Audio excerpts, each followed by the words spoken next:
सर्वशास्त्राद्रि पीयूषा सर्ववेदैक सत्फला सर्वसिद्धान्तरत्नाढ्य सर्वलोकैक दृक्पृता सर्वभागवत प्राण श्रीमद्भागवत प्रभो कलिदन्दोदितादित्य श्रीकृष्ण परिवर्तित परमानंद पाठाय प्रेम वक्षाक्षराय ते सर्वदा सर्वसेव्याय श्रीकृष्णाय नमोस्तु मे मथेक बंधो मत संगिन मत गोरो मन महादन मन निस्तार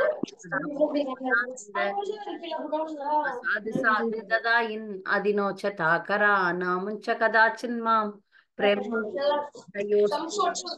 மொழிபெயர்ப்பு எல்லா வேத இலக்கியங்களில் இருந்தும் கடைந்தெடுக்கப்பட்ட அமிர்தமே, வேதங்களின் மிக முக்கியமான ஆன்மீக பழமே, எல்லா ஆபரணங்களை கொண்டவரே, உலக மக்களுக்கு ஆன்மீக பார்வையை கொடுப்பவர் மற்றும் வைஷ்ணவர்களின் உயிர் மூச்சாக விளங்குபவரே, பகவானே நீர் கலியுகத்தின் இருளை போக்குவதற்காக உதித்த சூரியன். உண்மையில் நீர் எங்களிடம் திரும்பி வந்த கிருஷ்ணர். ஓ ஸ்ரீமத் பாகவதமே, உங்களுக்கு என் பணிவான வணக்கங்கள். உங்களை படிப்பவர்கள் உன்னத ஆனந்தத்தை அடைவார்கள், ஏனெனில் உங்கள் எழுத்துக்கள் அவர்களுக்கு தூய பக்தி தொண்டை பொழிகின்றது. நீங்கள் பகவான் கிருஷ்ணரின் அவதாரமாக இருப்பதால் எப்பொழுதும் அனைவரும் உங்களுக்கு தொண்டு புரிய வேண்டும். ஓ ஸ்ரீமத் பாகவதமே, ஓ என்னுடைய ஒரே நண்பரே, என்னுடன் இருப்பவரே, என்னுடைய ஆசிரியரே, என்னுடைய மிகப்பெரிய சொத்துமாகவும் என்னை விடுவிப்பவருமாகவும் இருப்பவரே, என்னுடைய மரியாதை கலந்த வணக்கங்களை ஏற்றுக்கொள்ளுங்கள். ஓ ஸ்ரீமத் பாகவதமே, புனிதமற்றவருக்கும் புனிதத்தை வழங்குபவரே, மிகவும் வீழ்ச்சி அடைந்தவர்களை உயர்த்துபவரே, என்னை எப்பொழுதும் கைவிட வேண்டாம். கிருஷ்ணருக்கான தூய பக்தி தொண்டுடன் எப்பொழுதும் என் இதயத்திலும் தொண்டையிலும் தோன்றுவீராக. ஓம் தத் சத். ஸ்ரீல பிரபுபாத் கி ஜெய். ஸ்ரீமத் பாகவதம் கி ஜெய். ஸ்ரீமத் பாகவதம் 10வது காண்டம் 32வது அத்தியாயத்தினுடைய கேள்வி பதில்களை பார்த்துட்டு நம்ம 33வது அத்தியாயத்தை இன்னைக்கு படிக்கலாம். பிரிந்தவர் கூடினர். கேள்வி, முதல் கேள்வி, பொருள் கூறுக. லாலசா. பேரார்வம் கொண்டு அர்த்தம் மாதாஜி. லாலசம் அப்படின்னாலே பேரார்வம்னு அர்த்தம். லாலசமாயி அப்படின்னு பாடல்கள் இருக்கு, நீங்க கேள்விப்பட்டிருப்பீங்க. வைஷ்ணவ பாடல்கள்லாம் இருக்கு. அது ரொம்ப பேரார்வம். லாலஸ் அப்படின்னா இந்தியில சொல்லுவாங்க. லாலஸ் அப்படின்னா அது ரொம்ப பேராசை. ஆனா ஆன்மீகத்துல லாலசா சமஸ்கிருதத்துல பார்த்தோம்னா அது ஆர்வம், பக்தியில இருக்கிற ஆர்வம். 2வது கேள்வி, பொருள் கூறுக. மன்மத மன்மதக. அனிமா மாதாஜி சொல்றீங்களா?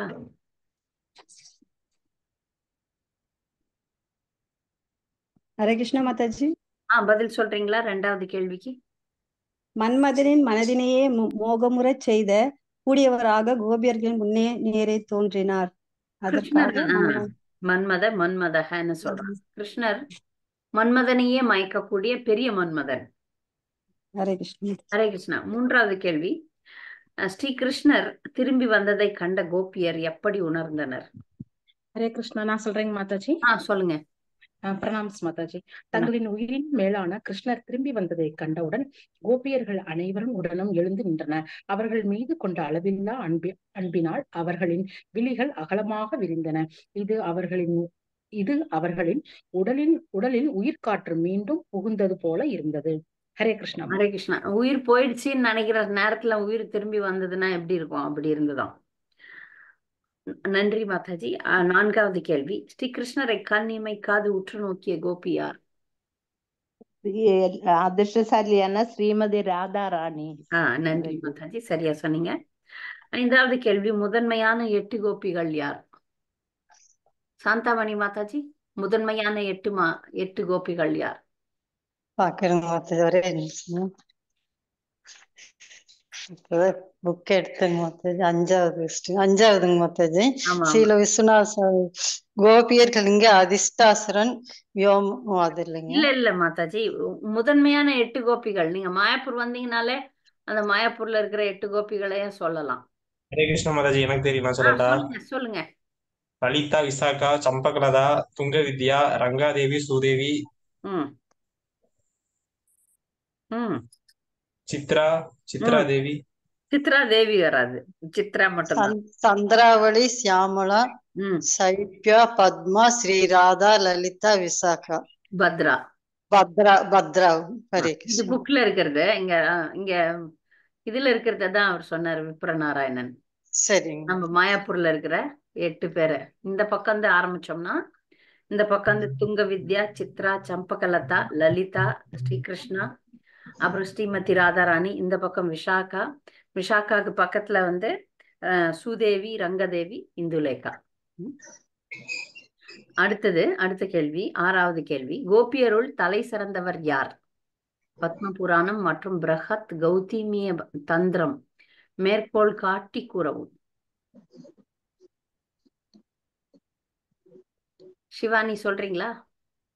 நான் இதை சொல்லட்டுங்களா மாதாஜி? அப்புறம் சொல்லுங்க. சரி. பிருகத் கௌதமிய தந்திரம் கூட ஸ்ரீமதி ராதாராணியே கிருஷ்ணன் தலை சிறந்த காதலியாவாள் என்று கூறுகிறது. தேவி கிருஷ்ணமயி, பிராக்தா, ராதிகா, பரதேவதா, சர்வலட்சுமி, மயி, சர்வ காந்தி, சம்மோகினி, பரா. நன்றி. இன்னொரு ஸ்லோகமும் இருக்கு. யதா ராதா பிரியர் விஷ்ணு தஸ்யா குண்டம் பிரியம் ததா சர்வகோபீஷு சவைகா விஷ்ணோர் அத்தியந்த வல்லபா. இது வந்து சொல்லுது, பத்ம புராணம் சொல்லுது. எல்லா புராணங்களும் தலை சிறந்த கோபி யாருன்னா ஸ்ரீமதி ராதாராணின்னு சொல்லுது. நன்றி. அதான் பரதேவதா அப்படின்னா முக்கியமான கோபின்னு அர்த்தம். 7வது கேள்வி. ரிக் பரிசிஷ்டத்தில் என்ன கூறப்பட்டுள்ளது?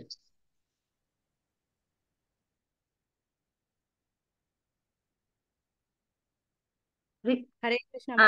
சொல்லுங்க மாதாஜி.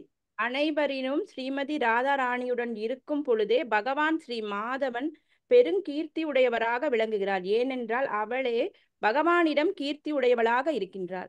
வெரி குட், நல்லா சொன்னீங்க, நன்றி. அடுத்து 8வது கேள்வி. பௌதிக வாழ்வில் கட்டுண்டவர்களால் எதை கற்பனை செய்ய முடியாது? பௌதிக வாழ்க்கையில இருக்கிறவங்களால கற்பனை கூட பண்ணி பார்க்க முடியாது சில விஷயங்கள் எல்லாம். அது சிம்பிள். சொல்லுங்க. ஸ்ரீ கிருஷ்ணர் தூய உன்னத காதலுடன் கோபியர்களை நேசிக்கிறார். அவர்களும் அத்தூய வழியிலேயே பகவானை நேசிக்கிறார். உன்னத நிலையில் நடத்த பெற்ற மொத்த நிகழ்ச்சியும் பௌதிக வாழ்வில் கட்டுண்டவர்களுக்கு கற்பனை செய்து கூட பார்க்க முடியாது. கிருஷ்ணர், நன்றி, சரியா சொன்னீங்க. கிருஷ்ணருக்கும் கோபிக்கும் உள்ள இந்த உறவு, தூய அன்பை பௌதிகவாதிகள்லாம் அந்த பேசக்கூடாது, பேச முடியாது, என்னன்னு அவங்களால புரிந்து கொள்ள கூட முடியாது. அடுத்து 9வது கேள்வி. விபு பொருள் கூறவும். பகவான் இங்கு விபு என்று ஏன் அழைக்கப்படுகிறார்? விபுன்னா என்ன? மாதாஜி நான் சொல்றேங்க மாதாஜி. சொல்லுங்க. எல்லா வல்லகம் பரமபுருஷன் பகவான் மாதாஜி. எதுக்காக விபுன்னு சொல்லப்படுறார்? விபுன்னா எல்லாம் வல்ல இறைவன், எதையும் செய்யக்கூடியவர். எதையும் செய்யக்கூடியவராக அவரை நாம பார்க்கணும், நம்ம போல அவரை பார்க்க கூடாது. பைபிள்ல ஒரு வாசகம், நம்மை போல பிறரை நேசி, உன்னை போல பிறரை நேசி அப்படின்னு பைபிள் வாசகம் இருக்கு. ஆனா நம்ம வந்து பகவானை நம்மை போல கட்டுண்ட ஜீவாத்மாக்களாக பார்க்க கூடாது. ஏன்னா அவரால் எதுவுமே செய்ய முடியும், அவருக்கு அசாத்தியம்ன்ற செயல் எதுவுமே கிடையாது. அதனால விபு என்றால் பெரியவர்னு பேரு. நாம அணுனா சின்னதுன்னு அர்த்தம். இருக்கிறதுலே சின்னது எதுன்னா அணு, இருக்கிறதுலே மிகப்பெரியது எதுன்னா அது விபு. அதனால அவரை மிகப்பெரியவராக பார்க்க வேண்டும். அவரால் எது வேணா செய்ய முடியும். 10வது கேள்வி. ஸ்ருதிகள் வேத வடிவங்கள் எதை வேண்டினர்?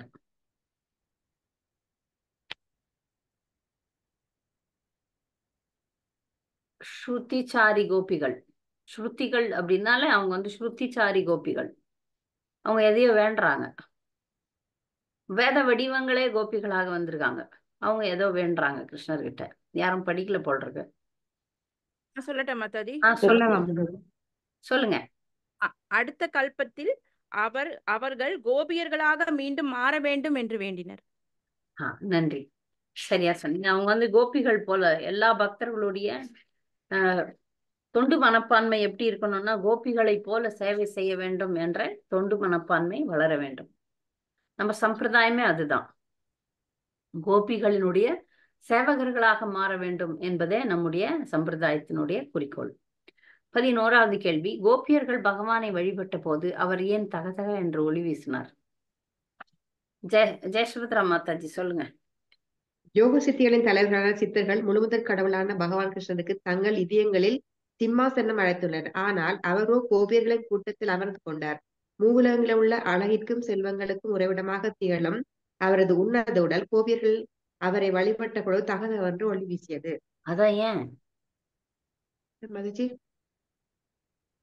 இதுக்கு ஒரு பௌதிக உதாரணம். நீங்க அது காரணம் தான் நான் கேட்டேன். தகதகன்னு இருந்தாருன்றதை அப்படியே படிச்சுட்டீங்க. காரணம் என்ன? ஏன் தகதகன்னு இருந்தாரு?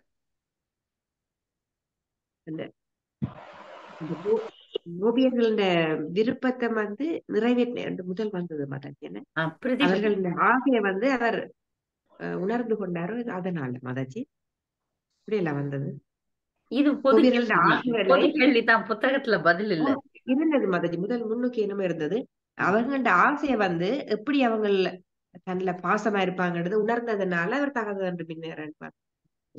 அவர் எப்பவும் தகதகன் மின்றவர் தான். ஆனா இங்க ஸ்பெசிபிக்கா ஏன் தகதக என்ற ஒளி வீசினார் அப்படின்னு போட்டிருக்குது. எப்பவும் மின்னக்கூடியவர் தான். நம்மள மாதிரி டல் அடிக்கிறவரா? எப்பவும் ஷைனிங் தான் அவர். ஆனா இங்க ஸ்பெசிபிக்கா அந்த மாதிரி ஏன் சொல்றாங்கன்னா, இப்ப உதாரணமா நீங்க பாத்தீங்கன்னா, ஒரு சிடு சிடுன்னு ஒரு மனிதன் இருக்கிறாருன்னு பாருங்க. நீங்க நம்ம பொதுவா அப்சர்வ் பண்ணும்போது நம்ம கிட்ட எல்லாம் சிடு சிடுன்னு இருப்பாரு. ஆனா அவங்க பிரியமானவங்க வரும்போது அப்படியே கொஞ்சம் விளையாடுவாங்க, அப்படியே சிரிப்பாங்க. நிறைய பேர் நீங்க பார்த்திருப்பீங்க, உங்க நிஜ வாழ்க்கையில பார்த்திருப்பீங்க. அவங்களுக்கு வேண்டியவங்க வந்தோடனே அவங்களுடைய இவங்கள அவங்க அப்படின்ற மாதிரி அவங்க நடந்துப்பாங்க. பகவான் தன்னுடைய பிரியமான பக்தர்களோட இருக்கும்போது அவர் எப்பவுமே ஷைனிங் தான், எப்பவும் தகதகன் இருக்கிறவர் தான். ஆனா அவருக்கு பிரியமான பக்தர்களோட இருக்கும்போது அது இன்னும் அதிகமாக பிரதிபலிக்கிறது. அவ்வளவுதான். அதான் அங்க அதனுடைய பாயிண்ட். பிரியமான பக்தர்கள், இரு உலகத்திலே யார் ரொம்ப பிரியமானவர்கள் அப்படின்னா கோபிகள் தான். அவங்களோட இருக்கும்போது அது இன்னும் அதிகமாக பிரதிபலிக்கிறது. கோபியர்களோட இருக்கும் பொழுது என்ன மாதிரி. இப்ப 12வது 13வது கேள்வி, யாரெல்லாம் படிச்சீங்க இல்ல படிக்கல? கண்டுபிடிச்சீங்களா பதில்? 12, 13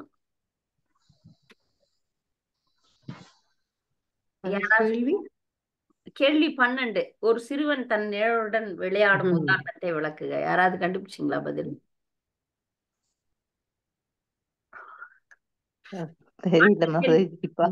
பகவானின் லீலைகளை பார்த்து யாரெல்லாம் வியந்தனர்? இந்த 2 கேள்வியும் நான் அடுத்த அத்தியாயத்தினுடைய கேள்வியை இங்க போட்டிருக்கிறேன். அதனால பக்தர்களுக்கு விடை கிடைக்காது. அது யாரையாவது கண்டுபிடிச்சிங்களா இல்ல விடையே எழுதலையா? எல்லாரும் சைலண்டா இருக்கீங்க. இல்ல மாதாஜி, வாசிச்சோம் ஆனா பதில் இருக்கல மாதாஜி. அதுல அந்த பதம் ஏன்னா அது அடுத்த அத்தியாயத்தினுடைய கேள்விகள். எனக்கு ரொம்ப வயசாகி போச்சு இல்ல, அதனால நிறைய குழப்பம் பண்ண ஆரம்பிச்சேன். இது அடுத்த அத்தியாயத்தினுடைய கேள்விகள் இங்க போட்டுட்டேன். பக்தர்கள் சில பேர் கேட்டிருந்தாங்க, இது அவுட் ஆஃப் சிலபஸ், அதனால நீங்க எல்லாரும் பாஸ். நீங்க படிக்காமயே பதில் பாஸ். ஏன்னா அவுட் ஆஃப் சிலபஸ் யாராவது கேள்வி கேட்டாங்கன்னு வச்சுக்கோங்களேன், அது நீங்க அந்த கேள்வி வந்தாலே உங்களுக்கு முழு மார்க்கா. நாங்க படிக்கும் போது அப்படிதான் வரும். ஏன்னா இது பாடம் நான் நடத்தாம கேள்வி கேட்கப்படாது. இது அடுத்த இன்னைக்கு பாடத்தினுடைய கேள்வி அது. அதனால அதை நான் விட்டுறேன். 13வது கேள்விக்கு போலாம். ஆத்மராம பொருள் கூறுக. இது ஆத்மராமா நம்ம ஏற்கனவே படிச்சது. உங்களுக்கு தெரியலனாலும் தெரியணும், ஏன்னா இதெல்லாம் நம்ம முதல் காண்டத்திலே திருப்தியுடன் மாதாஜி. சுய திருப்தி. ஆத்மராமா அப்படின்னா சுய திருப்தின்னு அர்த்தம். பக்தர்கள் கூட ஆத்மராமர்கள் தான். அதைத்தான் நம்ம முதல் காண்டம் 7வது அத்தியாயம் 10வது ஸ்லோகத்துல ஆத்மராமஸ்ய முனையோ நிர்கிருந்த அபி உருக்கிரம குர்வந்தி அஹைத்து கிம் பக்திம் இத்தம்பூத குணோஹரி அப்படின்னு ஒரு ஸ்லோகத்துல பாடுறோம். இது ரொம்ப ரொம்ப முக்கியமான ஸ்லோகம். அதனாலதான் அந்த ஸ்லோகத்தை கண்டுபிடிச்சு எழுதி உங்களுக்கு சொல்றேன். பக்தர்கள் ஆத்மராமர்கள் அப்படின்னா தன்னில் திருப்தி உடையவர்கள். தன்னில் திருப்தி உடையவர்களையே கவரக்கூடியவர் கிருஷ்ணர். அதுதான் ஆத்மராமஸ்ய முனையோ நிர்கிரந்தா அப்படி உருக்கிரம. அப்ப அப்படிப்பட்ட பக்தர்களையே, ஏன்னா ஏற்கனவே அவங்க திருப்தி அடைஞ்சிட்டாங்க, ஆனாலும் பகவான் மேல அவங்க வந்து அலாதி பிரியமுடையவர்கள். அப்போ கிருஷ்ணர் சுய திருப்தி உடையவர். யாரும் இப்ப நமக்கு வந்து மனிதர்கள்னு பாத்தீங்கன்னா அன்பு தேவைப்படுது. யாராவது நம்ம ஆதரிக்கணும், நம்ம கிட்ட அன்பா பேசணும். கணவன், மனைவி, குழந்தைகள், இந்த அன்பு இல்லாம நம்மால வாழவே முடியாது. சுய திருப்தி உடையவர்களுக்கு எதையுமே யாரையும் நம்பி வாழ தேவையில்லை. ஆத்மராமான்றவங்க வந்து இந்த உலகாய விஷயங்கள் எதுவுமே தேவையில்லை. பணம், பொருள், காசு, வீடு, எந்த ஒரு பொருளும் தேவையில்லை, மனுஷனும் தேவையில்லை. ஏன்னா அவங்க சுயமா திருப்தியா இருப்பாங்க. எந்த தேவையும் இல்லை. நான் சோஷத்தி நான் காங்ஷத்தி. பகவானும் அப்படிதான், பக்தர்களும் தூய பக்தர்களும் இந்த நிலையில தான் இருக்கிறாங்க. அதான் ஆத்மராமான்னு சொல்றது. இந்த ஆத்மராமான்னா சுய திருப்தி உடையவர்கள். ஆனாலும் கிருஷ்ணர் கோபியர்களால திருப்தி விட்டுறார். ஏற்கனவே சுய திருப்தி உடையவர். இவர்களுடைய அன்பை நம்பி இல்ல பகவான், ஆனாலும் திருப்தி அடைகிறார். அதான் பாயிண்ட். அடுத்த கேள்வி, 14வது கேள்வி. பகவான் பக்தனை எதற்காக சில நேரங்களில் புறக்கணிக்கிறார்? ஹரே கிருஷ்ண மாதாஜி, நான் சொல்றேன். சொல்லுங்க. அன்பு கலந்த பக்தியை மேலும் தீவிரப்படுத்துவதற்காக மாதாஜி. நல்லா புரிஞ்சிருச்சா மாதாஜி இந்த கேள்விக்கான பதில்? புரிஞ்சிருச்சு. ஏன்னா நம்ம பாகவதம் படிக்க படிக்க பக்தர்களுக்கு நிறைய விஷயங்கள் புரிய ஆரம்பிக்கும். பகவான் நம்மை வந்து ஒதுக்குற மாதிரியோ நம்ம பாடாப்படுத்துற மாதிரியோ தோணுது. எதற்காக? நம்முடைய அன்பை அதிகப்படுத்துவதற்காக. பொதுவா நம்ம சாதாரண பக்தர்களுக்கெல்லாம் வந்து துன்பங்கள் வருது, கஷ்டங்கள் வருது அப்படின்றது வந்து கர்ம வினைனால. ஆனால் இந்த மாதிரி தூய பக்தர்கள், இந்த கோபியர்கள் மாதிரி தூய பக்தர்களை பகவான் வந்து வாட்டி வதைப்பார். பாருங்க, அந்த நேரத்துல கோபியர்களுடைய மனபாவனை எப்படி இருந்தது? ஒரு நிமிஷத்துல காணாம போயிட்டார். எல்லாத்தையும் விட்டுட்டு வந்தாங்க, ஒரு நிமிஷம் காணும் கிருஷ்ணர். அப்போ அவர்களுடைய வேதனை அதிகமானது. கிருஷ்ணரை பார்க்க வேண்டும் என்ற ஆவல் பன்மடங்காக பெருகியது. புறக்கணிக்கிறது வந்து காரணம் வந்து அவங்களுடைய பக்தியை அதிகப்படுத்துவதற்காக தான்.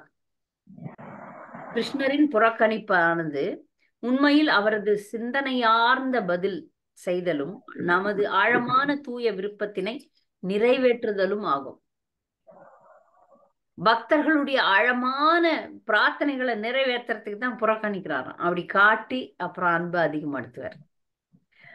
15வது கேள்வி. கோபியர்கள் பொங்கி வரும் புன்னகையை தமது முகங்களில் ஏன் மறைக்க முயன்றனர்?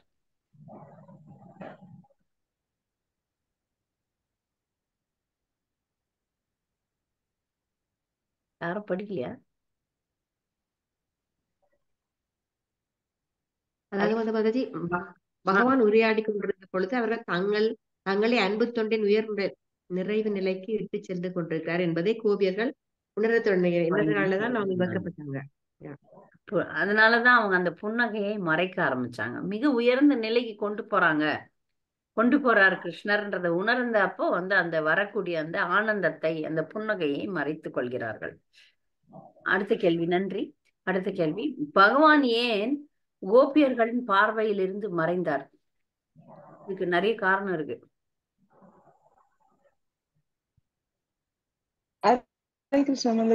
பகவான் பற்று அதிகரிக்கணும்னு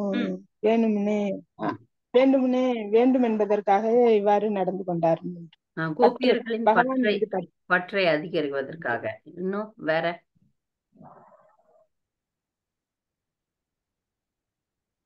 அன்பின் நிறைவை அதிகரிக்க. இது வந்து பூர்ணத்துவம்னு சொல்றேன் பாருங்க, பர்ஃபெக்ஷன். இந்த பூர்ணத்துவத்தை அதிகரிப்பதற்காகவும் மறைஞ்சாரு. உலகத்திற்கு ஒரு உதாரணமா இருக்கணும் இவங்கெல்லாம். பகவான் மறைஞ்சு போயிட்டாரு, தன்னை காட்டலனாலும் அவர் வந்து இவர்கள் எவ்வளவு பக்தியா இருந்தாங்க. யாருன்னா அவ்வளவு அன்பு செஞ்சு அவர்களை நிராகரிச்சுட்டா அவர்கள் அந்த பக்தர்கள் மனமுடைந்து போவார்கள் இல்லையா? பொதுவா அப்படித்தானே பண்றோம் நாம எல்லாம். கிருஷ்ணர் நம்ம கேட்டது தரலன்னா அவர் கிருஷ்ணரே விட்டுடுறாங்கல்ல. நமக்கு வேண்டியது நாடகம்லாம் பக்தியை செய்யறது இல்ல பக்தர்கள். ஆனா இங்க அப்படி கிடையாது. உலகிற்கு ஒரு தூய பக்தர்கள்னா எப்படி இருப்பாங்கன்னு ஒரு உதாரணமும் காட்டணும். அதற்காக பகவான் வந்து பார்வையிலிருந்து மறைந்தார். அடுத்து 17வது கேள்வி. பகவான் எந்த கடனை திருப்பி தர முடியாது என்று கூறுகிறார்?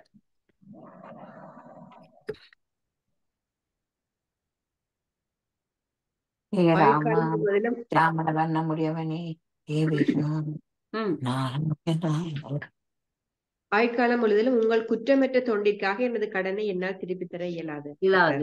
ஆமா, அந்த பக்தி தொண்டை திருப்பி தரவே முடியாதுன்னு சொல்றாரு. நன்றி. 18வது கேள்வி, எது வெல்வதற்கரியது என்று பகவான் கூறுகிறார்? வெல்லுவதற்கரியது.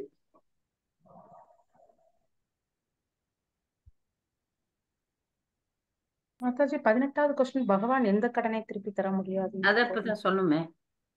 அதுதான் 18 மாதாஜி. அதான் 18. 19 சாரி. கடைசி கேள்வி, வெல்லுவதற்கரியது என்று பகவான் எதை கூறுகிறார்? யாரும் படிக்கலையா? வெல்லுவதற்கரியது எது? அந்த கொஸ்டின்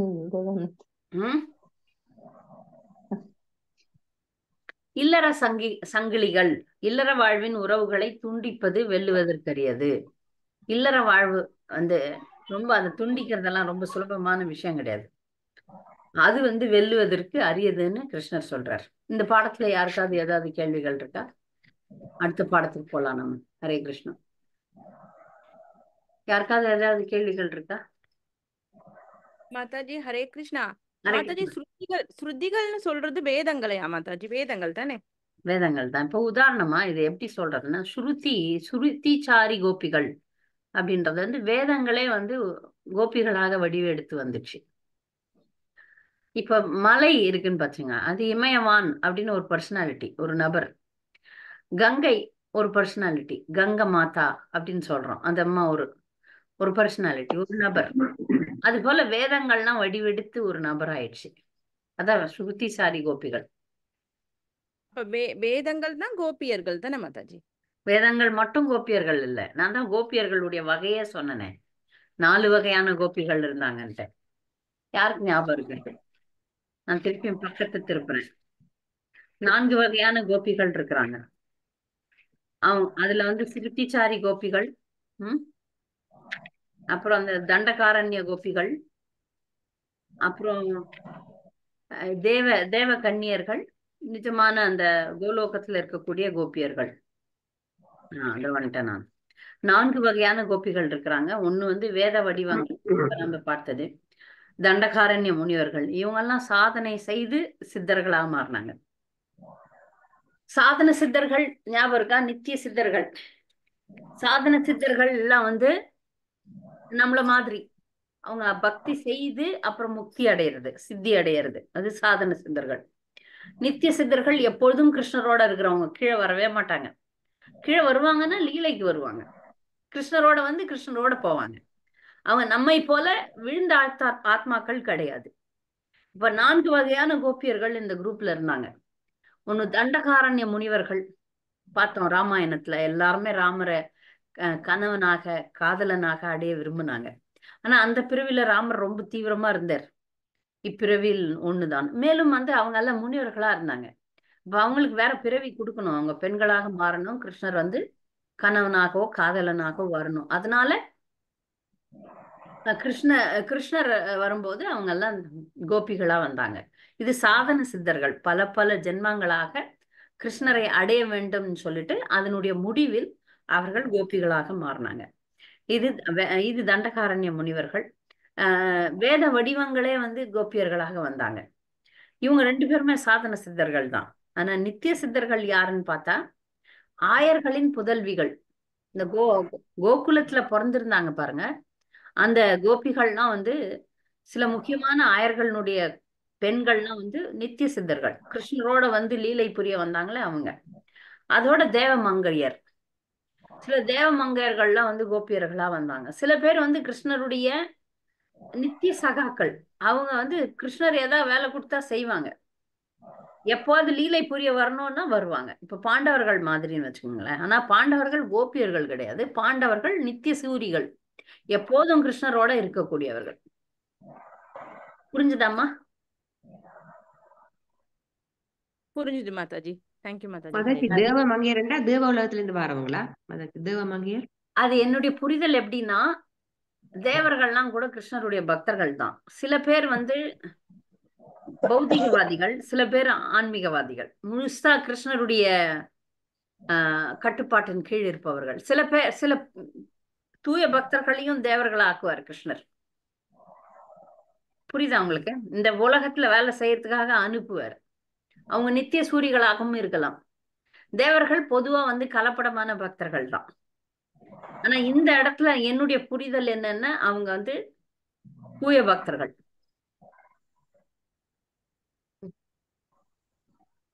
தேவ மங்கையர் தூய பக்தர்கள் அப்படி எடுக்கமா? தேவ மங்கையர்களாக வேலை செய்யறாங்க. ஏன்னா கிருஷ்ணர் வந்து சில நேரங்கள்ல தூய பக்தர்களுக்கு வேலை கொடுப்பார் பௌதிக உலகத்துல. அவங்க இங்க வர வேண்டிய அவசியம் இல்லை, ஆனா அவங்களுக்கு வேலை உண்டு. ஏன்னா கிருஷ்ணர் சொல்லிட்டார், நீங்க போய் இந்த பார்வதி எடுத்துக்கங்க, அவங்க எல்லாம் தூய பக்தர்கள் தானே, அவங்க எங்க பௌதிகவாதிகள் கிடையாது. பார்வதி, சிவபெருமான் இவங்க எல்லாம் நித்திய சூரிகள் தான். ஆனா கிருஷ்ணர் சொல்லி இருக்கிறார் போய் வேலை செய்யுங்கன்றதுனால செய்யறாங்க. அப்படிப்பட்டவர்கள், அப்படிப்பட்ட தேவமாக மங்கையர் தான் இங்க வந்து நித்திய சூரிகளாக கொல்லப்பட முடியும். புரியுதா உங்களுக்கு? சில தேவியர்கள் நித்திய சூரிகள், அவங்க இங்க கோபியர்களா வந்தாங்க. எல்லாரும் கிடையாது. பொதுவா தேவர்கள் அப்படின்னா நம்முடைய கண்ணோட்டம் எப்படின்னா கலப்படமானவர்கள் அப்படின்னு தான் இருக்க நம்முடைய கண்ணோட்டம். ஆனால் சில தேவர்கள் பகவான் அவர்களுக்கு அந்த பணியை கொடுத்ததுனால செய்யறாங்க. அவங்க வந்து நம்மை சாதாரண ஜீவன்களை போல அந்த இந்திரன் ஆவறதுக்கோ சந்திரன் ஆவறதுக்கோ பாடுபட்டு 100 அஸ்வமேத யஜ்யம் செய்து அந்த பதவி அடையல. அவங்க கிருஷ்ணர் இங்க வேலை அசைன் பண்ணியிருந்தார், அதனால வந்தாங்க. அதனால இங்க எப்படி வராங்க? கிருஷ்ண மாதாஜி, கொஞ்சம் லேட் ஆயிடுச்சு. சரி, புரியுதா மாதாஜி? இப்பதான் வந்தேன் மாதாஜி, இப்பதான் வந்தேன் இதுல. சரி, வேற ஏதாவது கேள்விகள்?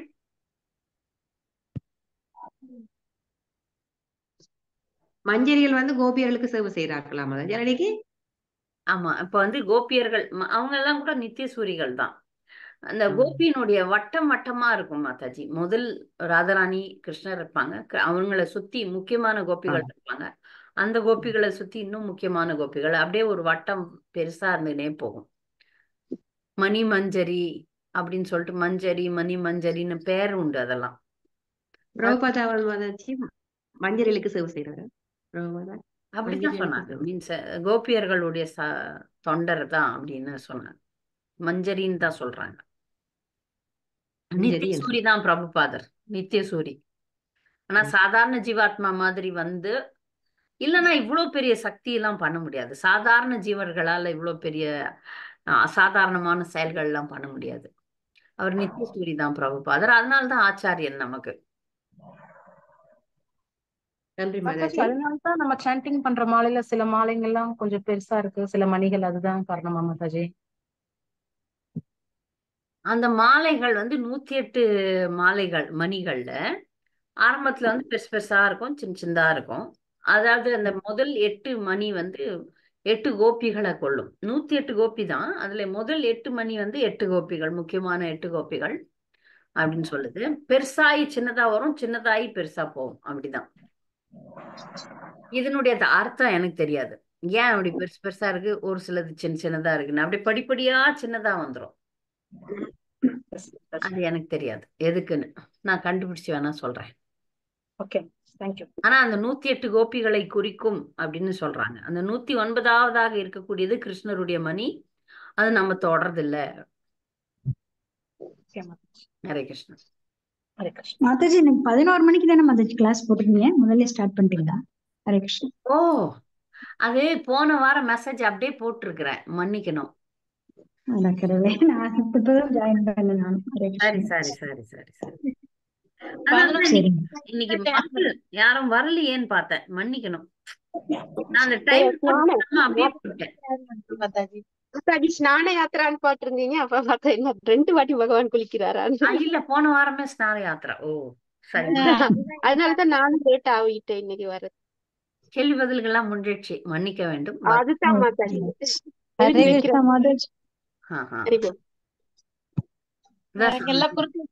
படிக்கலான்ட்டு எல்லாம் அப்புறம் படிச்சு வச்சிருந்தீங்களா? சரி. ஆமா அப்ப ஒரு கேள்வி உங்களுக்காக கேட்டுறேன் மாதாஜி, பத்மா மாதாஜி. ஒரு கேள்வியை கேட்டுறேன், நீங்க பதில் சொல்றீங்களான்னு பார்க்கலாம். கேட்கலாமா? எடுங்க நோட்டு திறந்து வைங்க. ஒரே ஒரு கேள்வி கேட்டுறேன். யாரெல்லாம் படிச்சீங்கன்னு சொல்றீங்களோ அவங்களை கேள்வி கேட்காம எனக்கு நல்லது இல்லையே. பகவானின் லீலைகளை பார்த்து யாரெல்லாம் வியந்தனர்? எத்தனாவது கேள்வி மாதாஜி? எத்தனாவது கேள்வி நீங்க சொல்லுங்க பார்க்கலாம். எத்தனாவது கேள்வி? 14, 13, 13. 13வது கேள்வி. ஆயர்குல பெண்டிகள் எல்லாருமே இருக்கிறாங்க. பகவானின் லீலைகளை பார்த்து யாரெல்லாம் வியந்தனர்? பத்மா மாதாஜி. ஆயர்குல பெண்களா மாதாஜி? அந்த கேள்வி இங்க இல்லவே இல்ல.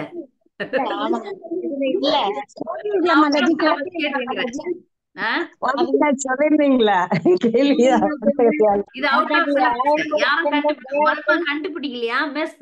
அதுலதான் இல்லையே பதில. இதுல இல்ல, நீங்க சொன்னது ஆயிரம் பெண்கள் தேவதைகள், அப்ப தேவதைகளுடைய மனைவியர்கள் எல்லாருமே வேந்தாங்க மாதாஜி. அது ஆமா, அது அடுத்த அத்தியாயத்துல வருது. மாதாஜி அட்வான்ஸா போய் படிச்சுட்டாங்க. தேவமங்கையர்கள், சந்திரன், சந்திர கூட்டங்கள் எல்லாருமே பாக்குறாங்க. ராசலீலை இப்ப அடுத்த அத்தியாயத்துல வருது இல்ல, அடுத்த அத்தியாயத்தினுடைய கேள்வி இது. அதான் கேட்டேன் பத்மா மாதாஜி. அப்படியே ஏதோ ஒரு பதில சொல்றீங்க, அது இல்லவே இல்லங்க. சரி இல்ல நான் குறிக்கல, 14 அது இல்லையேன்ட்டுதான் பார்த்தேன். யாராவது பதில் சொல்ல விரும்புறீங்களா? நான் படிச்சுட்டேன், நீங்க முடிச்சிட்டீங்களே கிளாஸ அப்படின்னு துக்கப்படுறவங்களுக்காக திருப்பி வேணா கேள்வி கேட்கறேன். யாராவது இருக்கீங்களா? நான் ஒரு கேள்விக்காவது பதில் சொல்லணும். நான் இவ்வளவு கஷ்டப்பட்டு படிச்சேன்னு நீங்க வகுப்பை முடிச்சிட்டீங்களே அப்படின்னு சொன்னீங்கன்னா ஒரு கேள்வியை கேட்டுறேன். 14வது வேற என்ன? 2 வாரமா நான் இதுல இல்லை, அதனால எனக்கு ஒண்ணு சொல்றதுக்கு தெரியும். கேட்கல மாதாஜி, நான் உங்களை நீ கேட்கல மாதாஜி, நான் சொல்லணும் இல்லையா? யாராவது பதில் சொல்றீங்களா? எனக்கு தெரியும் நீங்க வரல. ஆமா ஆமா, ஒரு அதனால நீங்க நினைச்சுக்கலாம் நான் இங்க 40 பேர் தான், அதனால நான் வரலன்னா மாதாஜிக்கு தெரியாதுன்னு. எனக்கு எல்லாரும் தெரியும் நல்லாவே. ஆனா கேட்க முடியலன்னா நான் இதுல போடுறேன் இல்லையா, யூடியூப்ல, அதை கேட்டுக்கிறேன். நானு இன்னைக்கு கூட கேட்டேன். இந்த பழைய அந்த கிளாஸ் எல்லாம் நான் இந்த பக்தர்களாவது நீங்க வரலன்னா எனக்கு நல்லாவே தெரியும். நான் கேட்டுக்கிறது இல்ல. நம்ம என்னது பள்ளிக்கூடமா அது நீங்க ஏன் கிளாஸ்க்கு வரல அப்படின்னு சொல்றதுக்கு. பக்தர்களுக்கு